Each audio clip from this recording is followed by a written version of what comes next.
In this video, we're going to be breaking down the Keddie cabin murders. On the morning of the 12th of April 1981, a 4-year-old girl named Sheila Sharp walked into her family's cabin in Keddie, California, and found a scene of complete horror. Her mother, 6-year-old Sue Sharp, her 5-year-old brother John, and his 7-year-old friend Dana Wingate were dead on the living room floor. All three had been tied up with electrical cords and medical tape. They had been stabbed, beaten with hammers, and strangled. But that wasn't even the worst part. Sheila's 2-year-old sister, Tina, was missing. Her remains wouldn't be found for 3 years, discovered 29 miles away in the woods. 4 people were killed that night in cabin 28, and over 40 years later, nobody has ever been arrested for these murders. Contextual overview. Keddie was a small town in Northern California, tucked away in the Sierra Nevada mountains. It used to be a popular vacation spot with a resort that families would visit during the summer. But by 1981, the resort had fallen on hard times. The cabins that once housed happy vacationers were now rented out as low-income housing. It was the kind of place where everybody knew everybody, where people didn't lock their doors, and where nothing bad was supposed to happen. Sue Sharp had moved to Keddie in 1979 with her 5 children. She was running from an abusive marriage back in Connecticut. Her husband, James Sharp, had been violent with her and had even molested their daughters. Sue wanted a fresh start, somewhere safe, where she could raise her kids in peace. She found a trailer first, then managed to move her family into cabin 28 at the Keddie Resort in the fall of 1980.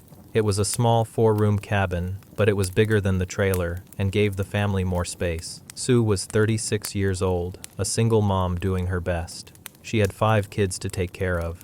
John was 15, the oldest boy. Sheila was 14, responsible and mature for her age. Tina was 12, full of life and energy. Rick was 10, and little Greg was only 5 years old. Sue worked part-time at the Quincy Elks Lodge and was taking typing classes, trying to build a better life for her children. She was friendly, got along with everyone in the small community, and even taught Sunday school at the local church. The cabin they lived in had actually been the home of the previous sheriff before they moved in, which made Sue feel safe.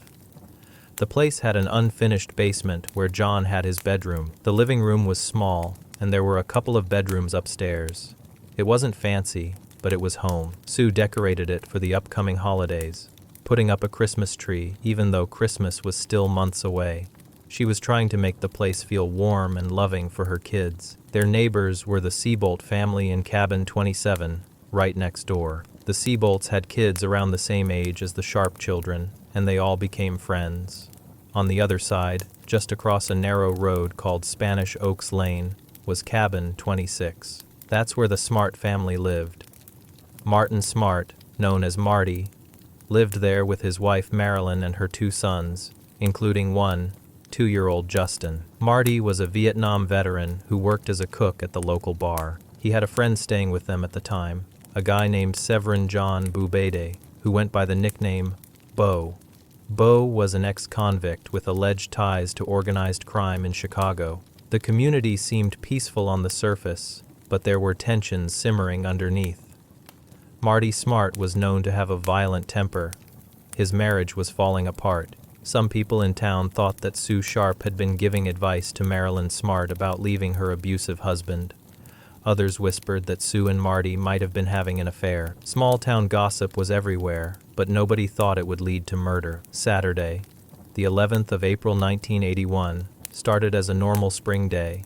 Sue Sharp spent the morning with her daughter Sheila and son Greg at their friend's house, the Meeks family. Around 11:30 inches the morning, they drove to pick up Rick, who was at baseball tryouts in the nearby town of Quincy. On the way, they ran into John and his friend Dana Wingate, hitchhiking from Quincy back to Keddie.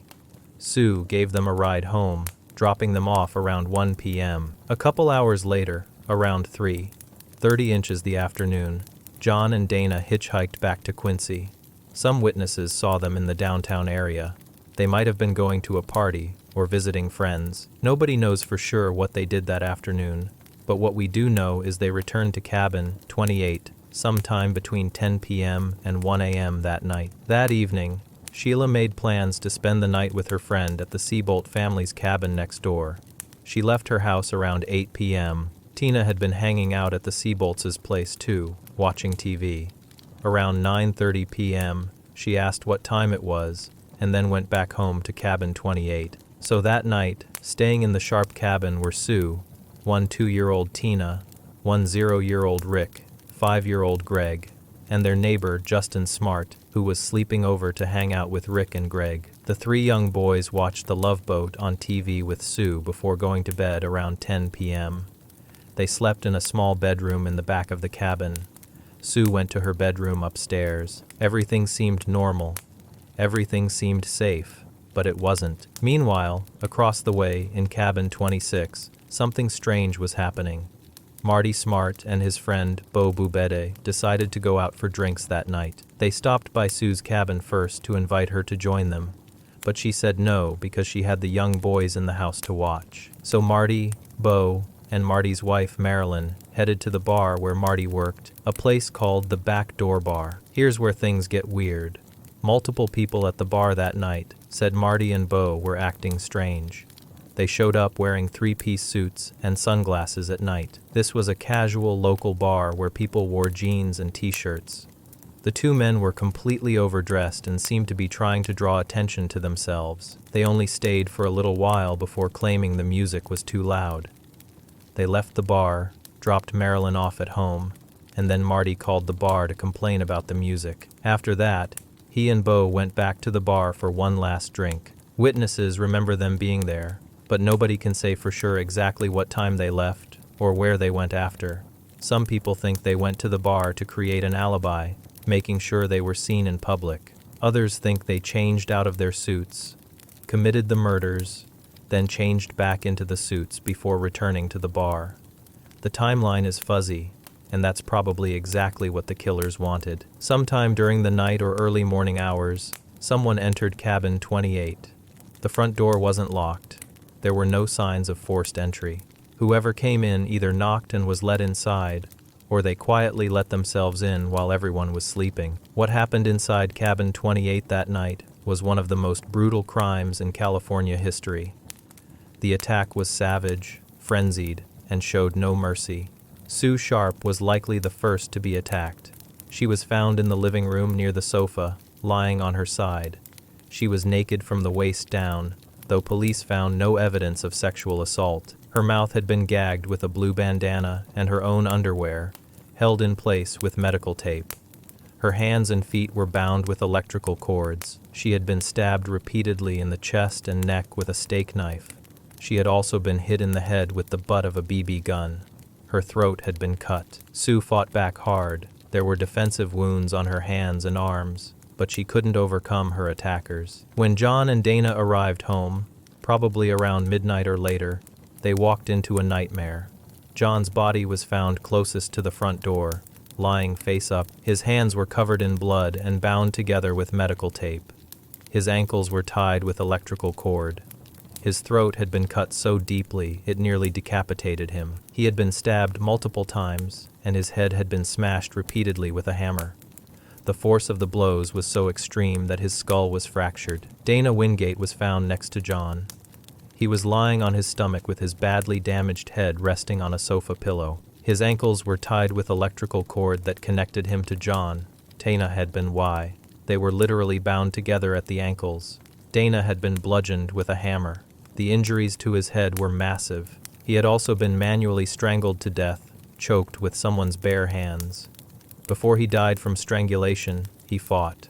He fought hard. The weapons used in the attack were found at the scene.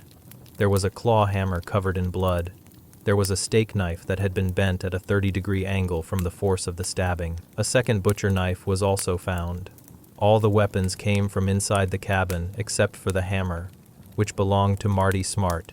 He would later claim it had gone missing from his home. A BB gun that belonged to the Sharp family had been used as a blunt weapon. Blood was everywhere, on the walls, on the ceiling, on the furniture, on the door handles, on the back steps.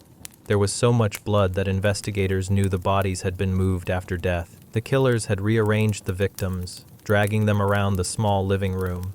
leaving bloody smear marks everywhere. But the most disturbing thing about the crime scene was who wasn't there.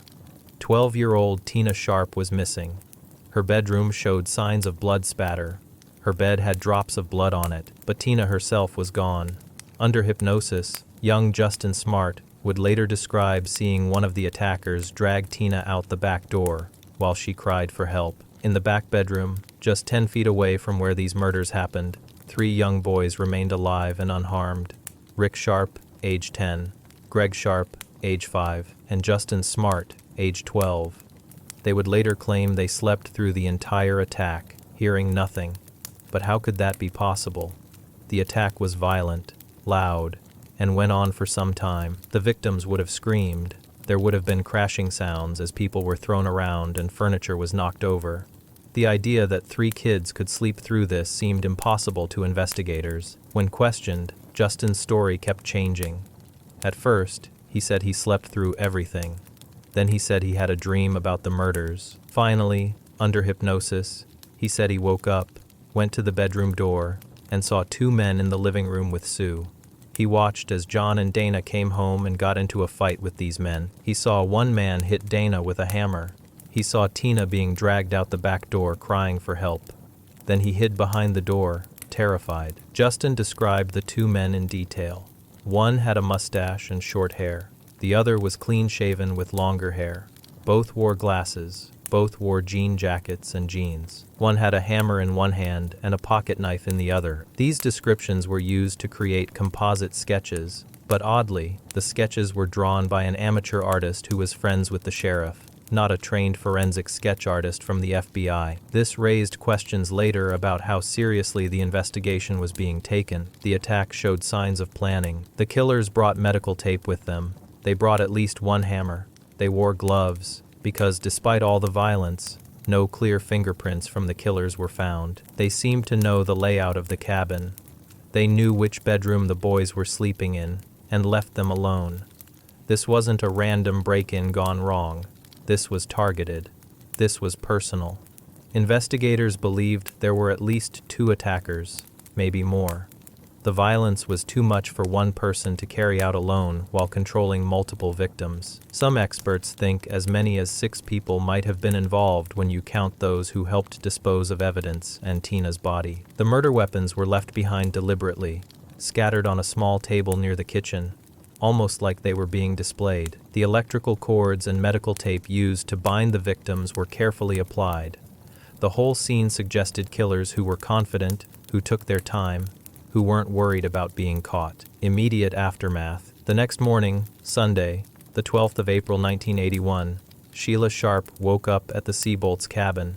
She needed to go home to change clothes for church. She walked the short distance to cabin 28, probably expecting her family to be getting ready for the day. Instead, she opened the front door and was hit with a terrible smell and a sight that would haunt her for the rest of her life. Sheila screamed. She ran back to the Seabolt's house, hysterical, barely able to speak. Jamie Seabolt, the oldest son, went back to the cabin with Sheila. He saw the bodies. He also realized that there were still 3 boys in the back bedroom. Rather than make them walk through the living room and see what Sheila had seen, Jamie helped Rick, Greg, and Justin climb out through the bedroom window. It took several hours for anyone to realize that Tina was missing. With all the chaos and horror of the crime scene, investigators were focused on the 3 bodies they could see. Justin kept trying to tell them that Tina wasn't there, but in the confusion, nobody listened at first. Once they finally realized a 1-2-year-old girl was unaccounted for, panic set in. The FBI was called in because Tina was a child who might have been kidnapped. Search teams scoured the woods around Keddie. Volunteers from the community joined the search. Everyone feared the worst, that Tina had been taken for sexual purposes and was being held somewhere, suffering. Days passed, with no sign of her. Deputies from the Plumas County Sheriff's Office arrived and began processing the crime scene.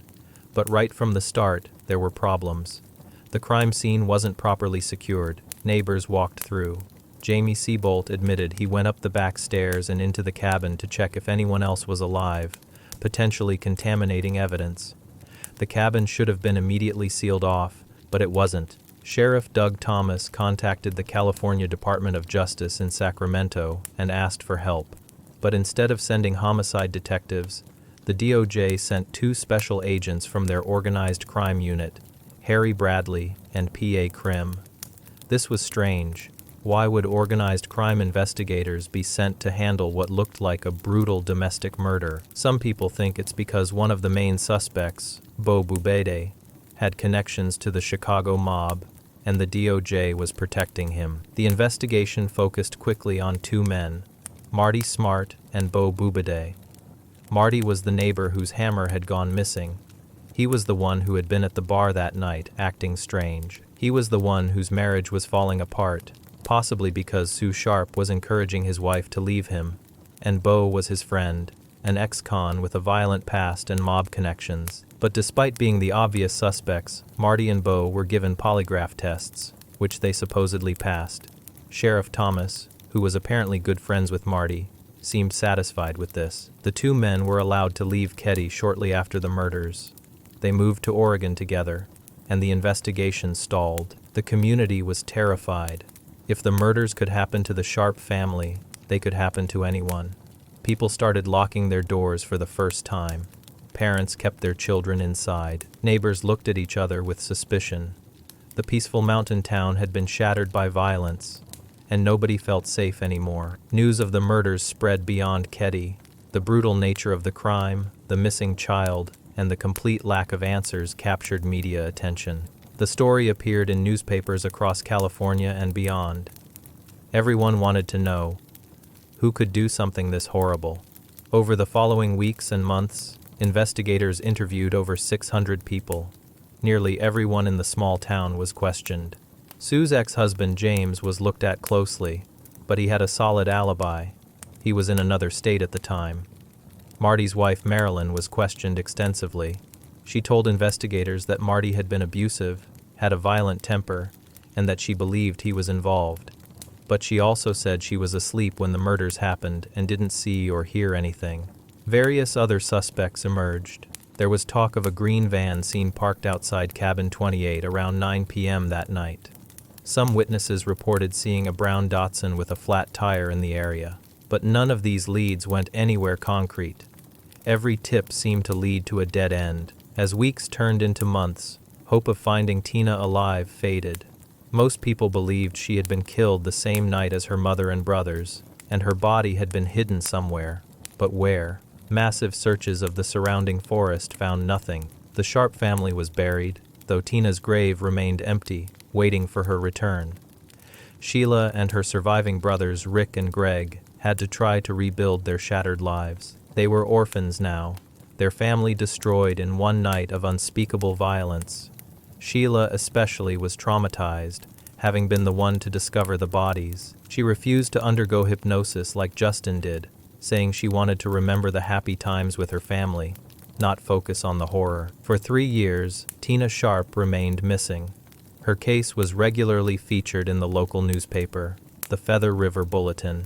Her family never stopped looking for answers. And then, on the 22nd of April 1984, the Court of Dagnone, exactly 3 years after the first stories about her disappearance ran in the paper, someone made a discovery that would bring the case back into the spotlight. A man named Ronald Pedrini was out collecting bottles and cans to recycle in the woods near Feather Falls, in neighboring Butte County. This was about 60 miles from Keddie, near a place called Camp 18. As he walked through the forest, he stepped on something hard. Looking down, he saw what appeared to be a bone. It was actually part of a human skull. Police were called to the scene. They found the cranium portion of a skull and part of a jawbone. Nearby were a children's blanket, a blue nylon jacket, Levi jeans with a missing back pocket, and an empty surgical tape dispenser. At first, investigators thought the remains might be from a Native American from decades earlier. They didn't immediately connect it to Tina Sharp, but then something strange happened. Shortly after the discovery was announced on the news, the Butte County Sheriff's Office received an anonymous phone call. The caller said, "I was watching the news, and they were talking about the girl found at Feather Falls. I was just wondering if you thought of the murder up in Keddie, in Plumas County a couple years ago. where a 2-year-old girl was never found. The caller knew. Somehow, this person knew the remains belonged to Tina before it was officially confirmed. The call came in on the 3-year anniversary of the murders, the 22nd of April 1984. This couldn't be a coincidence. Forensic testing confirmed what the caller had said. The remains were indeed Tina Sharp. Dental records matched. Due to the condition of the remains and the decomposition, investigators believed Tina had been killed on the same night as her family, or shortly after. Her body had been brought to this remote location and left there, exposed to the elements for 3 years. But here's where things get even stranger. That phone call was never properly investigated.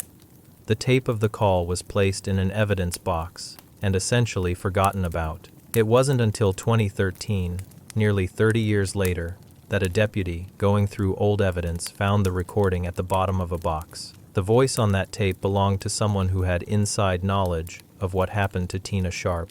That person has never been identified. In the years following the murders, Marty Smart moved to Reno, Nevada. While there, he regularly visited a counselor at the Veterans Administration Hospital, claiming to suffer from PTSD from his time in Vietnam. During one of these sessions in May 1981, just weeks after the murders, Marty allegedly confessed. According to the counselor, Marty said, "I killed the woman and her daughter, but I didn't have anything to do with the boys." He claimed Tina was killed to prevent her from identifying him because she had witnessed the whole thing. The counselor reported this confession to the California Department of Justice, but incredibly, it was dismissed as hearsay and never properly investigated. How could a murder confession be ignored? Before leaving Keddie, Marty also wrote a letter to his wife Marilyn. In it, he said, "I've paid the price of your love, and now that I've bought it with 4 people's lives, you tell me we are through. Great. What else do you want?" This letter was collected as evidence, but was somehow overlooked in the initial investigation. It sat in the case file for years, never properly examined or used. The investigation was plagued with problems from the beginning. Evidence was mishandled. The crime scene was contaminated. Leads weren't followed up properly. The use of an amateur sketch artist instead of trained FBI professionals raised eyebrows. The fact that organized crime investigators were sent instead of homicide detectives seemed suspicious, and the close friendship between Sheriff Thomas and suspect Marty Smart created a clear conflict of interest. As years went by, Marty Smart and Bo Bubade lived free. Marty eventually remarried and moved to different cities. Bo went to Chicago, where he was later caught running scams that involved stealing money from police officers. Both men lived normal lives, while the Sharp family remained dead and justice remained unserved. In 1988, Bo Bubade died. In 2000, Marty Smart died.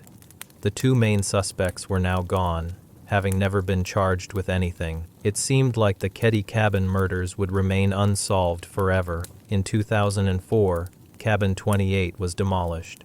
The site had become a dark tourist attraction, with curious people constantly stopping by. Squatters had also moved in at times. The decision was made to tear it down, erasing the physical location where the horror had occurred. But the memories and the unanswered questions remained. Then, in 2008, a documentary about the case aired.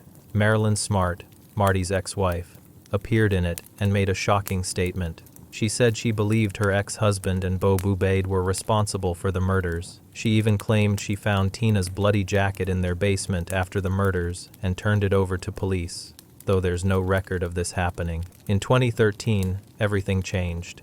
The case was officially reopened. Sheriff Greg Hagwood, who had been a 6-year-old kid living in Keddie at the time of the murders and had actually known the Sharp family, decided it was time to take another look. He brought in Special Investigator Mike Gamberg, who had been a deputy in the area back in 1981, but had been kept away from the investigation by Sheriff Thomas. Gamberg and Hagwood started completely from scratch. They reviewed every piece of evidence, every statement, every lead.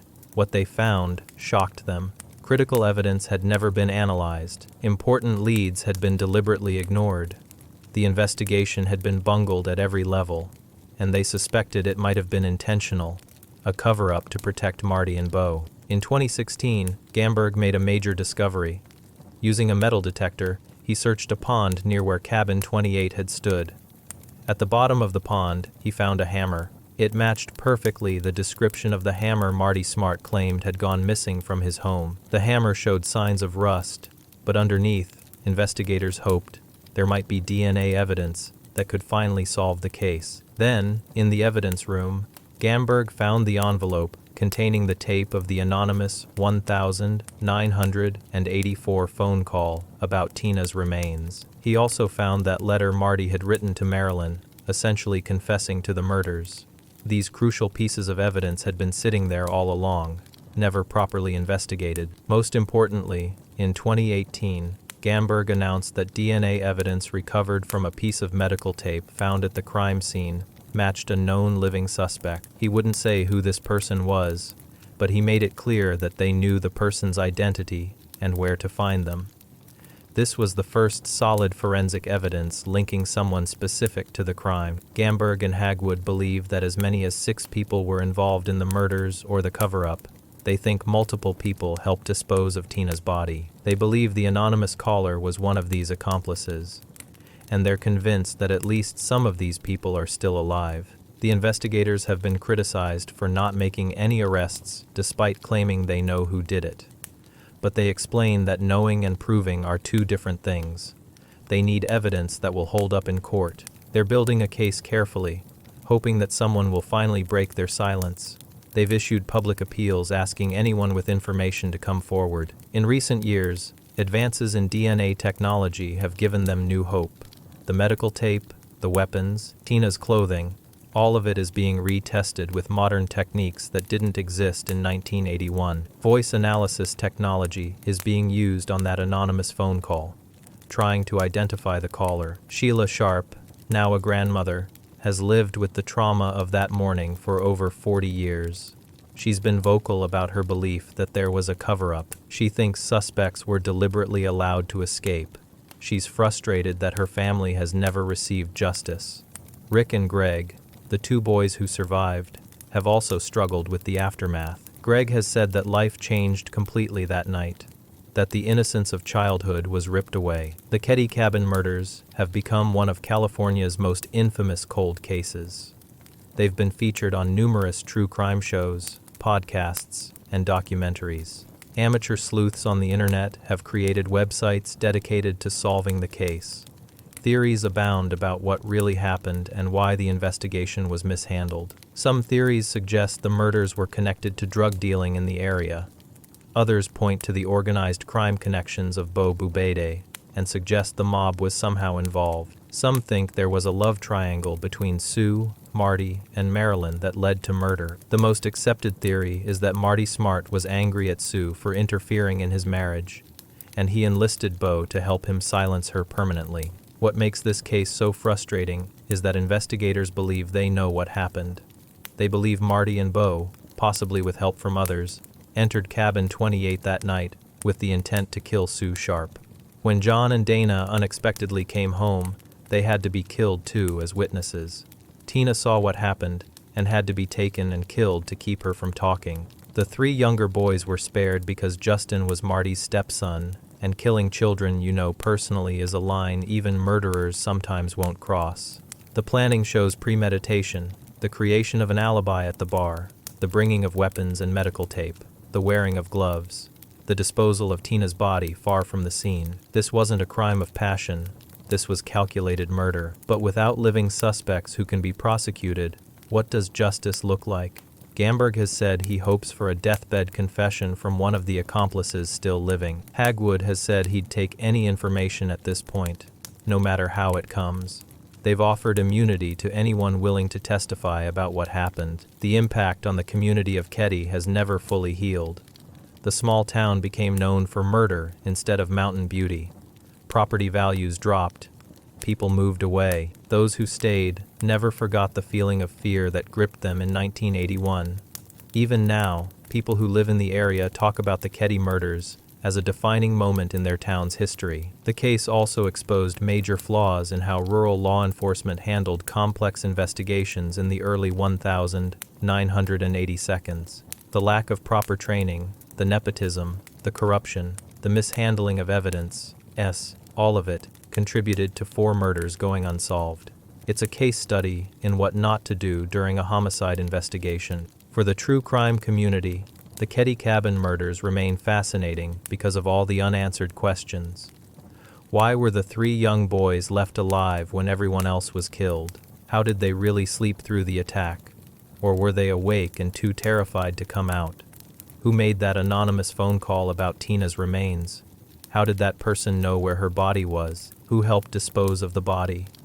And most importantly, why has nobody been arrested when investigators claim they have DNA evidence pointing to a living suspect? The case officially remains open and unsolved.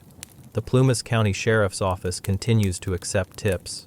A $5,000 reward is offered for information leading to an arrest. Voice recognition technology and DNA analysis continue on the evidence.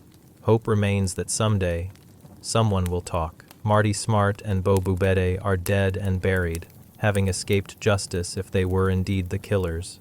But if investigators are right that accomplices remain alive, then there's still a chance for answers. There's still a chance for Sheila, Rick, and Greg to finally know with certainty what happened to their family that night. The Keddie cabin murders stand as one of the most brutal and baffling crimes in American history. 4 innocent people were slaughtered in their own home. A mother who was just trying to build a better life for her children. A teenage boy who was in the wrong place at the wrong time. A 7-year-old friend who happened to be visiting. And a 2-year-old girl who was taken from her home and killed to silence her. More than 40 years have passed since that terrible night. Cabin 28 is gone, torn down and replaced by nothing. But the memories remain. The pain remains. The questions remain. And somewhere out there, people who know what really happened are keeping their secrets, living with the knowledge of what they've done or helped cover up. The case haunts everyone who learns about it. The brutality is hard to comprehend. The failures of the investigation are infuriating. The fact that it remains unsolved feels like a continuation of the injustice that began on the 11th of April 1981. Sue Sharp, John Sharp, Tina Sharp, and Dana Wingate deserve justice. Their family deserves answers. And maybe, just maybe, with continued pressure and modern technology, they'll finally get both. For now, the Keddie cabin murders remain one of California's coldest cases, solved in the minds of investigators who believe they know exactly who did it, but officially unsolved because the evidence hasn't been enough to make arrests that will lead to convictions. It's a maddening situation that leaves everyone asking, will there ever be justice for the Sharp family, or will this case remain forever in the shadows? A dark chapter in California's history that never gets a final page. On the 12th of April 1981, 4-year-old Sheila Sharp returned home to cabin 28 inches, Keddie, California, and discovered a horrific scene. Her mother, Sue Sharp, 36, her brother, John, 15, and his friend Dana Wingate, 17, had been brutally murdered, stabbed, beaten with hammers, and strangled. All 3 were bound with electrical cords and medical tape. Her 2-year-old sister Tina was missing. 3 younger boys, Rick, 10, Greg, 5, and neighbor Justin Smart, 12, were found unharmed in a back bedroom, claiming they slept through the attack. Justin later gave conflicting accounts, eventually describing under hypnosis seeing 2 men attack the victims and drag Tina out the back door. 3 years later, on the 22nd of April 1984, Tina's skull was found 29 miles away near Feather Falls. An anonymous caller immediately identified the remains as Tina's before official confirmation. The caller's identity remains unknown. Prime suspects: Martin Smart, Justin's stepfather and neighbor, and his friend John Bo Bubede. Smart allegedly confessed to a VA counselor, "I killed the woman and her daughter, but I didn't have anything to do with the boys." He also wrote a letter to his wife, "I've paid the price of your love, and now I've bought it with 4 people's lives." However, the confession was dismissed as hearsay. A hammer matching Smart's missing hammer was found in a pond in 2016. DNA from crime scene tape matched a living suspect in 2018. Both Smart died 2000 and Bubede died 1988, escaped justice. Investigators believe they know who did it, but lack evidence for prosecution. The case remains officially unsolved after 40-plus years plagued by mishandled evidence, alleged cover-ups, and unanswered questions about why 3 boys were spared while 4 others were killed. If you enjoyed the video, make sure to subscribe, and I'll see you in the next video.